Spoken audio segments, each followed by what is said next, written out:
Alasan sebenarnya warga sipil datangi area pemusnahan bom kedaluarsa di Garut.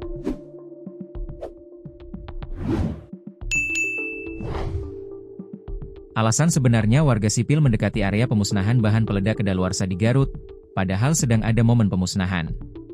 Diketahui, sebanyak 13 orang, dengan 9 orang diantaranya merupakan warga sipil yang tewas dalam kegiatan pemusnahan amunisi tak layak di Desa Sagara, Kecamatan Cibalong, Garut, Senin, 12 Mei 2025, pukul 9.30 waktu Indonesia Barat. Berikut ini fakta-fakta tragedi pemusnahan bom kedaluarsa di Garut Selatan, Senin, 12 Mei 2025. Diketahui, pemusnahan amunisi kedaluarsa itu dilakukan di Desa Sagara, Kecamatan Cibalong, Kabupaten Garut pada pukul 9.30 waktu Indonesia Barat.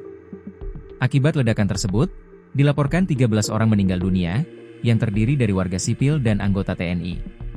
Berikut tribunjabar.i disajikan fakta-fakta tragedi pemusnahan bom kedaluarsa di Garut Selatan.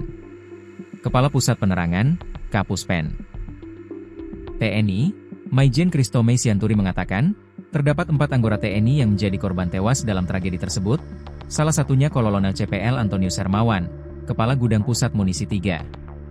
Adapun 9 korban tewas lainnya adalah warga sipil. Kini, korban yang meninggal dunia di lokasi ledakan sudah dievakuasi ke RSUD Pamengpeuk untuk otopsi dan pemulasaraan jenazah. Kepala Pusat Penerangan, Kapuspen, TNI, Maijen Christomei Sianturi mengatakan, warga sipil biasanya mendatangi lokasi ketika ada aktivitas peledakan amunisi kedaluarsa. Tujuan mereka adalah mengambil sisa-sisa serpihan amunisi untuk dikumpulkan. Tembaga atau besi bekas dari granat atau mortir, itu yang biasanya masyarakat ambil, ujarnya. Pihaknya kini masih terus mendalami peristiwa tersebut untuk mencari penyebab banyaknya korban.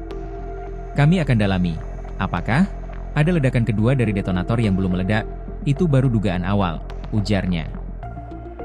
Menurut warga setempat, kegiatan semacam ini memang sudah sering dilakukan sebelumnya, dan biasanya warga mendapat imbauan untuk menjauh dari lokasi.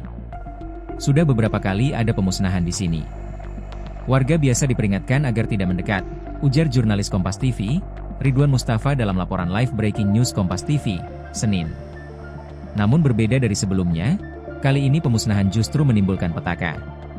Korban ditemukan di sekitar titik ledakan, dan beberapa langsung dievakuasi ke RSUD Pamengpeuk, Garut Selatan.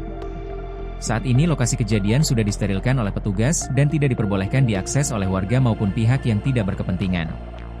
Sejumlah saksi mata menyebut bahwa sebelum pemusnahan dilakukan, sudah ada pemberitahuan dari petugas kepada warga untuk menjauh. Namun belum diketahui apakah seluruh warga sudah benar-benar menjauh dari radius berbahaya.